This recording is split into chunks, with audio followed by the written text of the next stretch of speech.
அனைத்து தமிழுள்ளங்களுக்கும் அன்பான வணக்கம். இந்த வீடியோவில் நாம் மார்ச் மாத ராசி பலன்களை பார்க்க உள்ளோம். நிகழும் ஸ்ரீ மங்களகரமான குரோதி வருடம் 2025 ஆண்டு மாசி மாதம் 17ஆம் தேதி சனிக்கிழமை துவிதியை திதி பூரட்டாதி நட்சத்திரம் கூடிய நாளில் மார்ச் மாதம் பிறக்கிறது. மாத தொடக்கத்தில் கிரகங்களின் சஞ்சாரத்தை ஆராய்ந்து பார்க்கும் பொழுது ரிஷப ராசியில் குரு பகவான், மிதுன ராசியில் செவ்வாய், கடக ராசியில் கேது, கும்ப ராசியில் சூரியன் மற்றும் சனி, மீன ராசியில் புதன் மற்றும் சுக்கிரன் மற்றும் ராகு என கிரகங்கள் சஞ்சரிக்கின்றன. திருக்கணித பஞ்சாங்கப்படி மார்ச் 29ஆம் தேதி சனி பகவான் கும்ப ராசியில் இருந்து மீன ராசிக்கு பயிற்சியாகிறார். 2025ஆம் ஆண்டின் 3வது மாதம் மார்ச் மாதம். இந்த மார்ச் மாதத்தில் சூரியன் கும்பம் மற்றும் மீன ராசியில் சஞ்சரிப்பார். இந்த மார்ச் மாதத்தில் 12ஆம் தேதி புதன்கிழமை மாசி மகம் வருகிறது. மாசி மகம் என்பது மாசி மாத பௌர்ணமியுடன் சேர்ந்து வரும் மக நட்சத்திர நாளாகும். இது இந்துக்களால் கொண்டாடப்படும் ஒரு சிறப்பான நாள். மாசி மக அன்று புனித நீராடி முன்னோர்களை வணங்குவார்கள். மாசி மகம் அன்று கடலாடும் விழா கொண்டாடப்படுகிறது. மாசி மகத்தில் யமுனை, சரஸ்வதி, கோதாவரி, நர்மதா, சிந்து, காவிரி போன்ற 12 நதிகள் மக்கள் கழுவிய பாவங்களை எல்லாம் அகற்றி புனிதம் பெற அங்கு வருவதாகவும் நம்பப்படுகிறது. மாசி மகம் அன்று 7 ஜென்ம பாவங்களை போக்கும் என்று நம்பப்படுகிறது. தமிழ்நாட்டில் 12 ஆண்டுகளுக்கு ஒருமுறை கும்பகோணத்தில் கும்பேஸ்வரர் கோவிலில் மாசிமக திருவிழா சிறப்பாக நடைபெறும். மாசி மகத்தன்று முருகனுக்கு விரதமிருந்து வழிபட்டால் ஆண் குழந்தை பிறக்கும் என்பது நம்பிக்கை. இதன் விளைவாக இந்த மாத இறுதியில் மேஷ ராசிக்கு 7.5 சனி ஆரம்பிக்கிறது. மகர ராசிக்கு 7.5 சனி முடிகிறது. மீன ராசிக்கு ஜென்ம சனி, கும்ப ராசிக்கு பாத சனி கடைசி 2.5 வருடம் இருக்கிறது. கடக ராசிக்கு அஷ்டம சனி முடிகிறது. கும்ப ராசிக்கு அஷ்டம சனி துவங்குகிறது. மார்ச் 15ஆம் தேதி சூரியன் மீன ராசிக்கு பயிற்சியாகிறார். மார்ச் 29ஆம் தேதி சனி பகவான் கும்பராசியில் இருந்து மீன ராசிக்கு பயிற்சியாகிறார். கிரகங்களின் சஞ்சாரம் மற்றும் மாற்றத்தினால் உங்களுக்கு என்ன பலன்கள் கிடைக்க போகிறது, நீங்கள் செய்ய வேண்டிய பரிகாரங்கள் என்னவென்று இந்த வீடியோவில் பார்க்கலாம் வாருங்கள். இந்த மாத தொடக்கத்தில் கும்பராசியில் சூரியனும் சனியும் சேர்க்கை பெற்றிருக்கிறார்கள். பஞ்சமாதிபதி சூரியனும் லாபாதிபதி சூரியனும் லாபஸ்தானத்தில் சேர்க்கை பெற்றிருப்பது நன்மைதான். பகை கிரகமாக இருந்தாலும் ஒரு சில வழிகளில் நல்ல மாற்றங்களை கொடுக்கும். குறிப்பாக படித்து முடித்த பிள்ளைகளின் உத்தியோகத்திற்காக ஏற்பாடு செய்திருந்தால் அது கிடைக்கும். அதன் மூலம் உதிரி வருமானங்களும் வந்து சேரும். வருங்கால நலமடைய புதிய திட்டங்களை தீட்டுவீர்கள். தொழில் வளர்ச்சி சிறப்பாக இருக்கும்.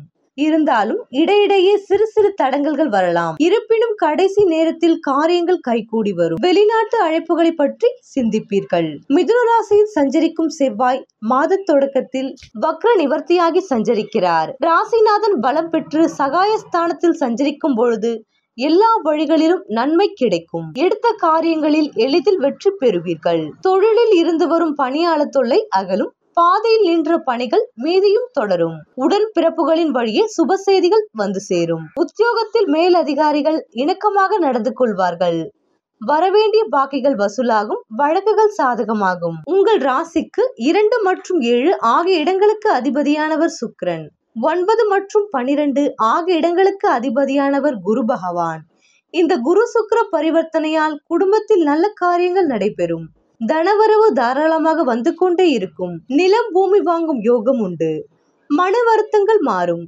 தொழில் வியாபாரம் போன்றவை முன்னேற்ற பாதையை நோக்கி செல்லும். இழந்த செல்வாக்கை மீண்டும் பெறுவீர்கள். பயணங்கள் பலன் தரும். ஆடை ஆபரண சேர்க்கை உண்டு. அரசியல் களத்தில் உள்ளவர்களுக்கு புதிய பொறுப்புகள் கிடைக்கும். வாடகை கட்டிடத்தில் நடைபெற்று வரும் தொழிலை சொந்த கட்டிடத்திற்கு மாற்றலாமா என்று சிந்திப்பீர்கள். அது தொடக்கத்தில் மீன ராசியில் சஞ்சரிக்கும் புதன் அங்கு நீச்சம் பெறுகிறார். உங்கள் ராசியை பொறுத்தவரை 3 மற்றும் 6 ஆகிய இடங்களுக்கு அதிபதியானவர் புதன். அவர் நீச்சம் பெறும் இந்த நேரம் நல்ல நேரம்தான். நினைத்தது நிறைவேறும். நேசக்கரம் நீட்ட உறவினர்கள் முன் வருவார்கள். உத்தியோகத்தில் எதிர்பார்த்த நல்ல முன்னேற்றங்கள் கிடைக்கும். இதுவரை உங்களை விட்டு விலகியிருந்த உறவினர்களும் உடன் பிறப்புகளும் இப்பொழுது மீண்டும் வந்திணைவர். வருங்கால முன்னேற்றம் கருதி எடுத்த புது முயற்சிகள் வெற்றிகரமாக அமையும்.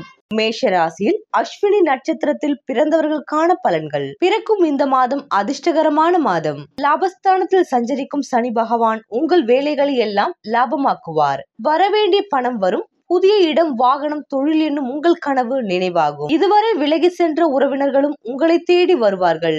அரசு வழியில் ஏற்பட்ட பிரச்சனை முடிவிற்கு வரும். எத்தகைய முயற்சி மேற்கொண்டு முடியாமல் இருந்த வேலைகளும் இனி முடிவிற்கு வரும். நினைத்த செயல் நடந்தேறும். தடைப்பட்ட வேலைகளில் மீண்டும் ஈடுபட்டு லாபம் கிடைக்கும். குடும்பத்தில் இருந்த பிரச்சனை விலகும். உத்தியோகத்தில் இருப்பவர்களுக்கு எதிர்பார்த்த இடமாற்றம் மற்றும் பதவி உயர்வு கிடைக்கும். ஒரு சிலருக்கு புதிய தொழில் தொடங்கும் முயற்சி வெற்றியாகும். குரு பகவானின் சஞ்சாரத்தால் வருமானம் அதிகரிக்கும். உங்கள் செல்வாக்கு அந்தஸ்தும் உயரும். உடலில் இருந்த சங்கடம் விலகும். போட்டியாளர்கள் பலம் இழந்து பின்வாங்கி செல்வர். தொழில் வியாபார முன்னேற்றம் அடையும். வேலை தேடி வந்தவர்களுக்கு எதிர்பார்த்த வேலைகள் கிடைக்கும். காவல்துறையினருக்கு ஏற்பட்ட நெருக்கடி நீங்கும். ரியல் எஸ்டேட் பில்டர்ஸ் முன்னேற்றம் அடைவார்கள். மேல்நிலை மாணவர்கள் மாதத்தின் பிற்பகுதியில் படிப்பில் கூடுதல் கவனம் செலுத்துவது அவசியம். மேஷ ராசியில் பரணி நட்சத்திரத்தில் பிறந்தவர்களுக்காக அதிர்ஷ்டகாரகனின் அம்சத்தில் பிறந்த உங்களுக்கு பிறக்கும் மாதம் முன்னேற்றமான மாதமாக இருக்கும். உங்கள் எதிர்பார்ப்பு நிறைவேறும். நேற்றை கனவு நினைவாகும். முடங்கி கிடந்த தொழிலை மீண்டும் தொடங்குவீர்கள். ராசிநாதனின் சஞ்சாரம் சாதகமாக இருப்பதால் மண்ணை தொட்டாலும் இந்த நேரத்தில் பொன்னாக மாறும். வருமானம் பல வழிகளிலும் வந்து சேரும். வியாபாரத்தில் இருந்த தடை விலகும். போட்டியாளர்களால் ஏற்பட்ட நெருக்கடிகள் விலகும். ஒரு சிலருக்கு புதிய ஒப்பந்தம் கிடைக்கும். அரசு வழி முயற்சி ஆதாயம் கிடைக்கும். அரசியல்வாதியின் செல்வாக்கு அதிகரிக்கும். மறைந்து கிடந்த புகழ் வெளிப்படும். ஒரு சிலருக்கு எதிர்பார்த்த பொறுப்பு பதவி கிடைக்கும். புதிய சொத்து சேரும். நினைத்த வேலைகளை நடத்தி முடிப்பீர்கள். வாழ்க்கை துணையின் ஒத்துழைப்பால் குடும்பத்தின் நிலை உயரும். பொன் பொருள் சேரும். இழுபறியாக இருந்த வழக்கு வெற்றியாகும். சொத்து பிரச்சனை முடிவிற்கு வரும். ஒரு சிலர் புதிய தொழில் தொடங்குவீர்கள். உத்தியோகத்தில் இருப்பவர்கள் நிலை உயரும். விவசாயத்தில் எதிர்பார்த்த லாபம் கிடைக்கும். பொது தேர்விற்கு படிக்கும் மாணவர் ஆசிரியர்கள் ஆலோசனைகளை ஏற்றுக்கொள்வது நல்லது. மேஷராசி அன்பர்களே, கார்த்திகை 1ஆம் பாதம் நட்சத்திரத்தில் பிறந்தவர்களுக்காக இந்த மாதம் நினைத்த வேலைகளை நினைத்தபடி இந்த மாதத்தில் நடத்துவீர்கள்.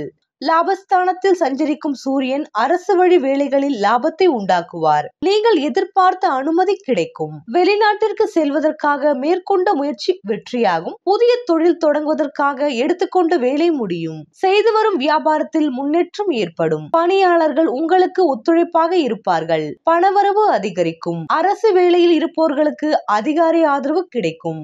எதிர்பார்த்த இடமாற்றம் பதவி உயர்வு கிடைக்கும். உடல்நிலையில் ஏற்பட்ட பாதிப்பு விலகும். குடும்பத்தில் இருந்த குழப்பம் விலகும். கணவன் மனைவிக்குள் ஏற்பட்ட சுணக்கம் தீரும். ஒரு சிலருக்கு புதிய சொத்து சேரும். உறவினர்களால் ஏற்பட்ட பிரச்சனைகளும் முடிவிற்கு வரும். பிள்ளைகளால் பெருமை உண்டாகும். இழுபறியாக இருந்த வழக்கு முடிவிற்கு வரும். செல்வாக்கு உயரும். கலைஞர்களுக்கும் வியாபாரிகளுக்கும் எதிர்பார்த்த ஒப்பந்தம் கிடைக்கும். உழைப்பாளிகளுக்கு வருவாய் அதிகரிக்கும். மாணவர்கள் படிப்பில் அதிகபட்ச அக்கறை எடுத்துக்கொள்வது நல்லது.